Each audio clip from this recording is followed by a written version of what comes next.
आज हम एक्सप्लेन करेंगे एक ऐसी मूवी जो मेरे दिल के बहुत ही करीब है। हेलो एवरीवन, स्वागत है आप सभी का हमारे यूट्यूब चैनल फ्रेया नरेशन पर। आज हम एक्सप्लेन करेंगे एक इंडोनेशियन मूवी। ये कहानी है एक सिंगल मदर के बारे में जो एक समाज में रहती है जहाँ उसे नीचा दिखाया जाता है, उसका मजाक बनाया जाता है, कहीं भी जाए उसका जीना मुश्किल बन जाता है। क्या वो कभी अपनी जिंदगी जी पाएगी? जानने के लिए कहानी में बने रहिए और आगे बढ़ने से पहले प्लीज मेरे चैनल को लाइक एंड सब्सक्राइब कर देना। कहानी शुरू होती है मेन कैरेक्टर माया से जो 37 साल की है, जो हाल ही में एक नए शहर में काम के सिलसिले में आई है। वो एक बिल्डिंग में किराए के मकान में रहा करती है। माया की जिंदगी में उसकी एक जवान बेटी है और उसके बाबा हैं। फिलहाल वो अपनी जिंदगी गुजारने के लिए एक मसाज पार्लर में मसाज थेरापिस्ट की काम करती है, लेकिन वहाँ भी कुछ ऐसे लोग हैं जो माया के काम से चलते हैं, क्योंकि माया बहुत ही ईमानदारी से काम कर रही है। यहाँ तक कि माया के पड़ोसियों भी उसके लिए बहुत परेशानी खड़े करते हैं। वैसे भी वो एक सिंगल मदर है और अकेली रहती है। आदमियों का बुरा नजर तो उस पर पड़ता ही है। उसके कॉलोनी के आदमी लोग उसे जब फ्लर्ट करते हैं और माया जब उनको कोई भी जवाब नहीं देती तो उसे लूज कैरेक्टर वाली औरत का लेवल दे दिया। सबसे बुरी बात तो ये है कि उन आदमियों की पत्नियों ने माया पर अपने पतियों को बहकाने का इल्जाम लगाया और बेचारी माया वो सब सहती रही और चुप रही। माया की बेटी मीन उसे बहुत सपोर्ट करती है और उन दोनों के बीच माँ बेटी का रिश्ता तो है ही, लेकिन दोस्ती का भी रिश्ता है। मीन को पता नहीं उसके बाबा कौन है, लेकिन उसे कोई भी फर्क नहीं पड़ता। वो अपनी माँ के साथ ही बहुत खुश है। ठीक माया के सामने वाले फ्लैट में साओ नाम का एक 30 साल का बंदा रहता है, जो एक पियानिस्ट है बड़े घर का एक बिगड़ेल लड़का, लेकिन रहता है एक सिंपल सी लाइफ। हैंडसम भी है लेकिन है भी लड़कीबाज। वो होते हैं ना प्ले बॉय जैसे, बस वैसा ही है। अपने फ्लैट में तो रोज एक लड़की को मस्ती के लिए बुलाता है। वो ऐसे ही माया के ऊपर भी अपना नजर डालने लगता है। एक दिन साओ मसाज पार्लर जाता है तो उसे पता चलता है वहाँ माया भी काम करती है। फिर क्या, वो रोज पार्लर जाने लगता है और माया से मसाज लेता। साओ पहले पहले सिर्फ मजाक मजाक में माया की और इम्प्रेस होता है, लेकिन धीरे धीरे वो माया को समझने लगता है, उसकी मुश्किलों को, उसकी जिंदगी की जिम्मेदारियों को सब जानकर उससे प्यार करने लगता है। लेकिन माया उसे बस एक नासमझ बच्चा ही मानती थी और उसने कभी उसे सीरियसली नहीं लिया। माया उस टाइम किसी के साथ रिलेशनशिप में होने को लेकर बहुत ही घबरा रही थी, क्योंकि उसके पास्ट की जिंदगी में बहुत ही दर्दनाक राज छुपा है और उसे नहीं पता दूसरा इंसान उसके पास्ट को अपना पाएगा कि नहीं। क्या है उसका पास्ट, ये आगे पता चलेगा। खैर, उस पार्लर में जहाँ माया काम करती थी वहाँ डायना नाम की एक बिजनेस वुमेन भी आती है, जो माया की वीआईपी क्लाइंट थी। वो हमेशा माया से ही मसाज लेती थी और उन दोनों के बीच एक अच्छी सी बॉन्डिंग बन गई। एक दिन उस मोहल्ले का एक ठरकी आदमी माया के साथ फ्लर्ट करने के लिए उसके घर में घुस जाता है। माया खुद को बचाने की कोशिश करती है और अहम वक्त पर वहाँ साओ भी आ जाता है। साओ उस आदमी को एक जोरदार थप्पड़ मारता है और बात सीधे जाता है पुलिस स्टेशन में। मामला तो सुलझ जाता है, लेकिन उसके पड़ोस वाले भड़क जाते हैं और उल्टा उस आदमी को छोड़ माया पर ही इल्जाम लगा लेते हैं। ये सब इसका क्या धरा है और ये ही हमारे पतियों को बहका रही है। माया तो शांत रहती है, लेकिन जब भी उसे मौका मिलता वो साओ के साथ थोड़ा टाइम स्पेंड करती है, क्योंकि जब वो उसके साथ होती थी तो उसे बहुत ही अच्छा लगता था, जैसे उसे आजादी मिली हो। और साओ भी उसे हंसाने के लिए कोई कसर नहीं छोड़ता था। एक दिन माया और साओ जब बाहर से घर लौट रहे थे, देखते हैं उसके बाबा और मीन उसे मिलने आए हैं। माया को पता चल जाता है उसके बाबा यहाँ क्यों आए हैं। दरअसल माया के बाबा बहुत बड़ा जुआरी है, जो सारा पैसा जुए खेल कर ही लुटा देता है। वो तो अपना घर को भी गिरवी रख लिया है। वैसे दूसरी ओर साओ थोड़ा हैरान हो जाता है मीन को देख, क्योंकि शायद उसे नहीं पता था माया की इतनी बड़ी बेटी भी है, लेकिन वो कुछ नहीं कहता और उसे कोई फर्क भी नहीं पड़ता। उसको बस माया से प्यार था। खैर, माया अपने पापा को अपनी मेहनत की कमाई हुई पैसे दे देती है और रोते हुए वापस ना आने के लिए कहती है, क्योंकि वो उनसे तंग आ चुकी थी। लेकिन उसके बाबा को बिल्कुल भी शर्म नहीं था। वो बस पैसा उठाता है और वहाँ से चला जाता है। एक दिन माया अपनी वही वीआईपी कस्टमर डायना के पास मीन को लेके जाती है, जो उसे एक कैफे में जॉब दिला देती है। बस इतना ही नहीं, माया के बाबा को भी अपने सिक्योरिटी गार्ड बना देती है, जिस वजह से माया डायना की बहुत ही आभारी थी। यहाँ माया डायना को साओ की बात भी बताती है, कैसे एक लड़का उसे बहुत ही चाहता है, उसके लिए दीवाना है। ये जानकर डायना बहुत ही खुश हो जाती है। वो माया को सलाह देती है कि लाइफ बहुत ही छोटी है, जब तुम्हें ऐसा मौका मिला है तो उसे खुशी से जी लो, जी भर के प्यार करो। उस दिन माया रात को काम खत्म करके घर आने के लिए तैयार हो रही थी, तब उसके कलीग उसे जेलस होकर उसको एक बाथरूम में बंद कर देती है और लाइट को ऑफ कर देती है। माया वहाँ जोर जोर से चिल्लाने लगती है कि मुझे बाहर निकालो, मुझे अंधेरे से डर लगता है, लेकिन उसकी कलीग वहाँ से चली जाती है जानबूझकर। कुछ देर बाद वहाँ का सिक्योरिटी गार्ड आके माया को निकालता है। माया घर वापस आ जाती है और सीधे साओ को कॉल करके उससे मिलने के लिए बुलाती है। वो साओ के पास जाकर अपने सारे दिल की बात बताती है, आज उसके साथ क्या क्या हुआ। साओ एक बॉयफ्रेंड के जैसा उसकी सारी बात सुनता रहता है और माया बोलती रहती है। माया कहती है, क्या सच में मैं इतनी बुरी हूँ कि लोग मुझे इतना नफरत करते हैं, मुझे इतना नीचा दिखाते हैं। साओ उसे प्यार से समझाता है कि ऐसा कुछ नहीं है, तुम बहुत ही अच्छी हो। और साओ माया को प्रपोज भी कर देता है, कहता है जब से तुम मेरी जिंदगी में आई हो मेरी जिंदगी बदल गई है, मैं तुम्हारे साथ मेरा पूरा जिंदगी जीना चाहता हूँ। माया कहती है, लेकिन मैं तुम्हारे लायक नहीं हूँ, मुझे प्यार मत करो, मेरा पास्ट बहुत ही बुरा है और मुझे कोई भी ऐसा उम्मीद भी मत दिलाओ कि मैं फिर से टूट के बिखर जाऊं। यहाँ साओ कहता है, एक बार मुझे अपना के तो देखो, जो भी हो इस पास्ट को भूल जाओ, अगर मैं तुम्हारे लिए अच्छा नहीं निकला तो मैं तुम्हारे लिए नया पास्ट बन जाऊंगा, और अच्छा निकल गया तो हम हमेशा साथ रहेंगे और खुशी खुशी अपनी लाइफ बिताएंगे। माया घर जाती है, बहुत सोचती है और आखिरी में वो उसके प्यार में पड़ ही जाती है। वो सीधे साओ के रूम में जाती है और उससे गले लगा लेती है और वो एक दूसरे को बहुत ही प्यार करते हैं। माया को जैसे नई पतंग मिल गई हो उड़ने के लिए, और वो एक दूसरे को बेइंतहा प्यार करने लगते हैं। जब दोनों एक दूसरे को प्यार कर रहे थे, इस बीच माया को उसकी पास्ट हंट करने लगते हैं। पास्ट में दिखाया जाता है वो अपनी कलाई काट ली थी। इन प्रेजेंट वो खुद को काबू कर लेती है और अपनी नई जिंदगी खुशी से जीने लगती है। वो एक दूसरे के साथ बहुत ही खुश थे और मिन भी अपनी मॉम के लिए बहुत खुश थी। शायद वो पहली बार अपनी मॉम को इतनी खुश देखी है। एक दिन साओ माया को अपने घर डिनर में ले जाता है ताकि माया को अपनी फैमिली से मिलवा सके, लेकिन यहाँ माया की लाइफ पूरी तरह से बदल जाती है जब देखती है साओ की माँ असल में उसकी वही वीआईपी क्लाइंट डायना है। माया पूरी तरह शांत थी, लेकिन उसकी जिंदगी के अंदर तूफान मच चुकी थी और डायना को भी बड़ा झटका लगता है जब उसे पता चलता है उसका बेटा साओ एक मसाज वाले से प्यार करता है। जहाँ हमारे यहाँ हमारे देश में लव में जातिवाद देखा जाता है, वैसे ही दूसरे कंट्री में छोटा या बड़ा ये सब देखा जाता है। अगले दिन डायना फैसला करती है वो माया से फेस टू फेस बात करेगी। वो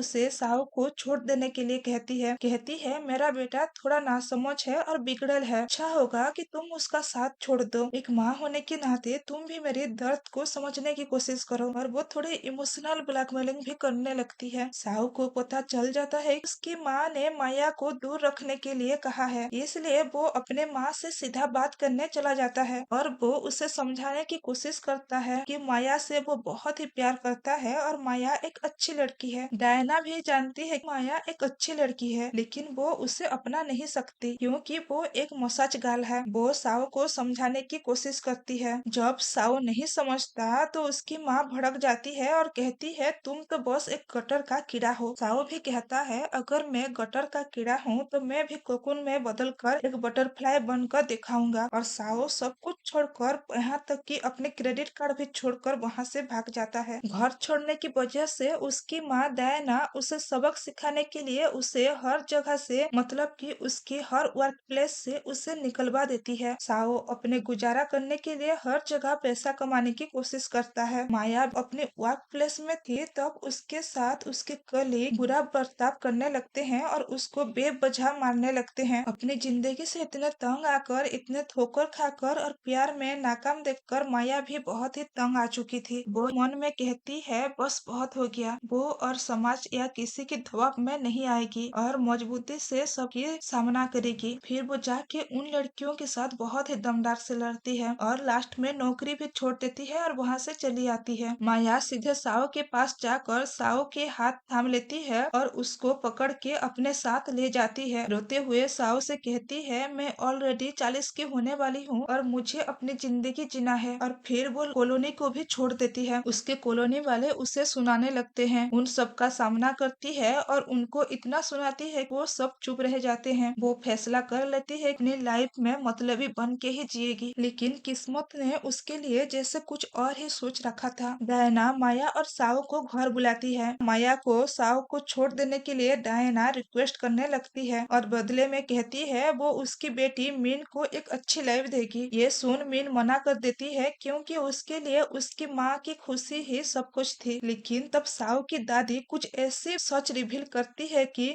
सब चुप रह जाते हैं। वो माया के बाबा को पैसा दे के सब साओ को बताने के लिए कहती है। माया के पापा बताते हैं उसकी बेटी एक प्रोस्टिट्यूट है। ये सुन माया पूरी तरह से सुन हो जाती है क्योंकि उसको तो पता है सच्चाई क्या है, लेकिन दोबारा इस तरह आएगा उसे ये पता नहीं था। माया के पापा आगे बताते हैं वो अपनी बेटी को बचपन में पैसे के लिए उसको कुछ आदमियों को बेच दिया था, जिस वजह से माया ने सुसाइड करने की कोशिश भी की थी अपने कलाई काट के। लेकिन उसकी बाबा उसे जिंदा बचा के फिर उसे वही काम में ढकेल दिया। जब माया प्रेग्नेंट हो गई वो घर छोड़ देती है, लेकिन माया कभी अपनी बच्ची को गिराने के लिए नहीं सोची। वो उसे एक नई जिंदगी दी। वो उसके लिए वो सब करी जो एक माँ को करना चाहिए। सच्चाई जानने के बाद भी साओ कहता है मैं माया से बहुत प्यार करता हूँ और मैं उसका साथ कभी नहीं छोड़ूंगा। ये सब ड्रामा चल रहा था। इसी बीच साओ की माँ स्ट्रेस की वजह से बहुत सारी गोली ले लेती है और वो बेहोश हो जाती है। माया के बाबा भी पैसे के लालच में आ जाते हैं और उनकी भी मौत हो जाती है। इन सब हालातों को देख माया फैसला कर लेती है साओ और उसका दूर रहना ही भलाई है, क्योंकि वो नहीं चाहती थी उसकी वजह से फैमिली को कोई तकलीफ हो जो कि ऑलरेडी हो चुकी थी। लेकिन ये साओ नहीं चाहता था। वो माया को असल में बहुत प्यार करता था। वो तो माया के बिना अपनी जिंदगी के बारे में सोच नहीं सकता था। रोते हुए वो माया को रोकने लगता है। माया साओ से नई जिंदगी शुरू करने के लिए कहती है। माया अपनी जिंदगी से तंग आ चुकी थी क्योंकि जब भी उसे लगता है कुछ अच्छा होने वाला हो इसकी जिंदगी में सब उल्टा हो जाता है। लेकिन वो अपनी लाइफ को खत्म भी तो नहीं कर सकती। वो एक अलग टाउन में मूव कर लेती है और वहाँ एक मसाज पार्लर ओपन करती है और वो पार्लर का मैनेजर बन जाती है। माया अब एक नई जिंदगी में बहुत आगे बढ़ चुकी थी। कई सालों बाद माया को अपने पार्लर में एक जाना पहचाना शख्स मिलता है। जब वो देखती है तो ये तो साओ है। इतने सालों बाद वो एक दूसरे को देख दोनों इमोशनल हो जाते हैं। साओ भी अपनी जिंदगी में आगे बढ़ चुका था। वो अब शादी कर लिया है और उसकी बीबी प्रेग्नेंट है। इन दोनों को देख माया खुश थी, जैसे वो चाहती थी कि साओ खुश रहे। साओ की माँ भी वहाँ आ जाती है। माया को देख वो चुप रह जाती है। साओ जब माया से उसके बारे में पूछता है तो माया कहती है उसकी भी जिंदगी में एक लड़का है। साओ माया से दोस्ती का हाथ बढ़ाने लगता है, लेकिन माया उसे पहले से ही रोक देती है। माया जानती थी इतना सब होने के बाद दोस्ती करना सही नहीं रहेगा। माया चली आती है और अंत में पता चलता है माया के लाइफ में कोई नहीं है। वो इसलिए झूठ बोली ताकि साओ को हमदर्दी ना हो। लास्ट में माया सोचती है अगर साओ की माँ उसे अपना लिया होता तो उसकी जिंदगी कैसी होती। ये सोचकर वो रो पड़ती है और ये कहानी यहीं पर खत्म हो जाती है। ये थी आज की कहानी। ये सिर्फ प्यार की कहानी नहीं है बल्कि पहचान, समाज, आत्मसम्मान और संघर्ष की कहानी है जो दिल को छू जाती है और सोचने पर मजबूर कर देती है क्या इम्पोर्टेंट है, पैसा, रुतबा और प्यार। तो दोस्तों, अगर आप सभी मेरे एक्सप्लेनेशन को एंजॉय कर रहे हो और जो लोग चैनल पर नए आए हो प्लीज चैनल को लाइक, शेयर एंड सब्सक्राइब कर देना और बेल घंटी को भी जरूर से जरूर बजा देना ताकि हमारा लेटेस्ट वीडियो आते ही आपसे ना छूटे।